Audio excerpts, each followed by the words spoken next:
Pozdravljeni. Pri založbi Inštituta za novejšo zgodovino je pred nekaj tedni izšel nov zbornik, ki ga držim v rokah.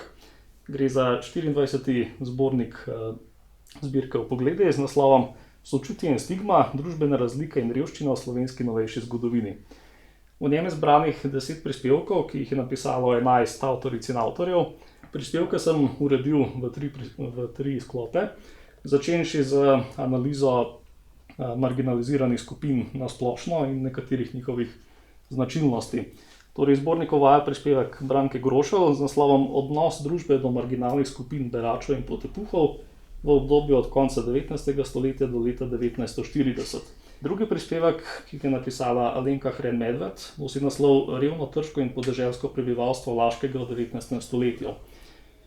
V tretjem članku Dunje Dobaja, naslov Izobraževanje in integracija gluhih v Sloveniji v obdobju med obima vojnama, pot iz revščine, je tematizirana zgodba ljubljanske gluhonemnice. Na prvi sklop zaključuje prispevek Urške Strle z naslovom Družbeni položaj tobačnega delavstva v retrospektivi dolgega trajanja. Sledi drugi sklop, v katerem so prikazane aktivnosti nekaterih tako državnih organov kot tudi posameznih organizacij in torej njihove karitativne dejavnosti in taka ali drugačna pomoč, s katero so želeli omejiti problem revščine. In prvi članek, delo Filipa Čučka z naslovom Beseda dve o ptujski hiralnici, je v bistvu pregled vseh pomembnejših hiralnic na Spodnjem Štajerskem do druge svetovne vojne. Sledi Nataša Henik Miščič s člankom Delovanje kranjske hranilnice v luči družbene odgovornosti do revnejših slojeva prebivalstva do začetka prve svetovne vojne.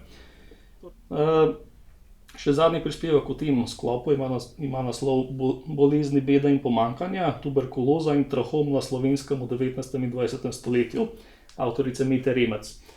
Zadnji, tretji sklop, v katerem so 3 članki, povezuje nekako bolj statističen oziroma analitičen pristop k problemu, torej poudarek na pregledu statističnih virov. Prvi prispevek avtoric Irene Sevišnik in Ane Cergol Paradiž nosi naslov Najpremožnejši meščani in meščanke v Ljubljani na začetku 20. stoletja. Naslednji prispevek avtorice Marte Rendla ima naslov Socialno-ekonomski položaj gospodinjstev in problematika revščine v socializmu, njeno merjenje in raziskovanje. Zbornik zaključuje prispevek Sreča Dragoša z naslovom Socialna država, prihodnost ali preteklost, ki pa niti ni več zgodovinski, ampak se ukvarja z Slovenijo tukaj in zdaj.